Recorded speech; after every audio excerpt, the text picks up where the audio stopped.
Okay, yeah, but I think it was our biggest 1K. It was our biggest 1K, and it ended up like five levels quicker than any of our other tournaments with the same structure. That's great. WSOP has changed their clock rules this year. Yes, they have. I used to be a player back in the day that always never called clock on anybody because I felt like people had a right to play their hand. Well, here's now the other I'm not thing. that guy. I call clock. The overall pace of play for no limit hold'em, especially tournaments, has significantly slowed over the last, call it 5 years. Yes. So I am in favor of shot clocks. I remember a while back, Ari Engel, who's actually on the cover of Card Player magazine this week, was arguing against it. We got an interesting hand here real quick. Yeah.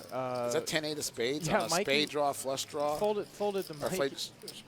the Mikey, and he decides to open the 10-8 of spades. Gets called by Tony hand. immediately behind him, and then David on the button with the 2 deuces. Tony has flopped top and bottom pair against Mikey straight and flush draw. That looks like a bet and a raise. Mikey's not folding here, right? 220. He might 3-bet him? 110 to no, 320. 100 to 320. Mikey might 3-bet this? Yeah, Mike might go bet 3-bet here. Just try and funnel a bunch of money in. It's going to be interesting because Tony has 2 pair, like, so nobody's folding here, right? No. That is a call. Heads up to the turn.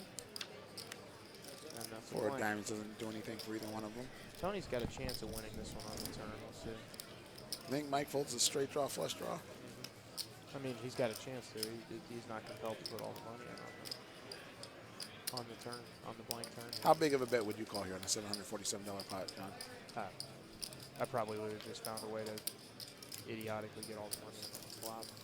Let it go brick twice. But you could run it twice, and maybe you go brick 4 times, right? Yeah, that's the actual skill here. $480 into about an $800 pot. It's $747, so better than 50% of the pot. It's one of those spots where if Tony knew what he was up against, he might have bet more. But that's the secret of the game, right? If we all knew what we were up against. Well, yeah, it's a different game if the hands are face up.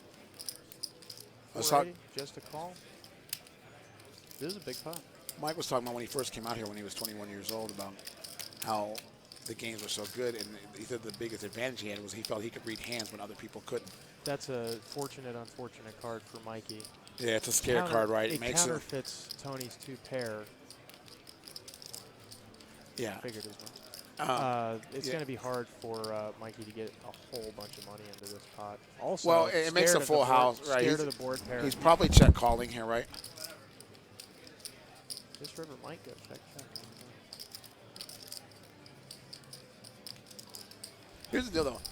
Tony did not raise behind Mikey here. So is Mike putting him on a hand like ace-queen?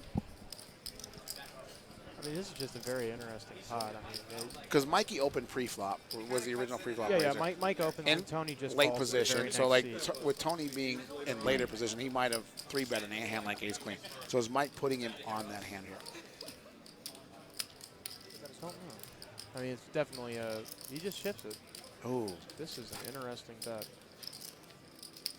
Now the question is, does Tony think he has the best hand here, or is just turning his hand into a bluff? For the viewers at home, the 9600 is not the actual stack size. Yeah, correct? No, he's got about 3,000. The relative stack here to be concerned with anyway is Mike Delvecchio's got about $850 behind. So that pot isn't quite that large at this point. Tough decision for Mike with the 10-high flush. Because that's the other thing, right? Because Tony could have been raising there with the king-jack of spades, with the gut shot flush draw to the the big. It's a weird spot, but I mean, anybody who's ever played poker's kind of been in this. Now you have to just try and know what you. And these guys have played a lot of poker together. Mike and Tony have known each other for years. They play tournaments together. They play 5, 10, and 10, 20 here all the time together. Oh, and Mike lays it down. Wow. That's a big You got to think having Mike's hand specifically in his spot. For hands you want to get the showdown with, the 10-high flush is about the worst hand that he could have. Right. And, Tony's showing a lot of aggression. It's a great fold. That is it's a great fold.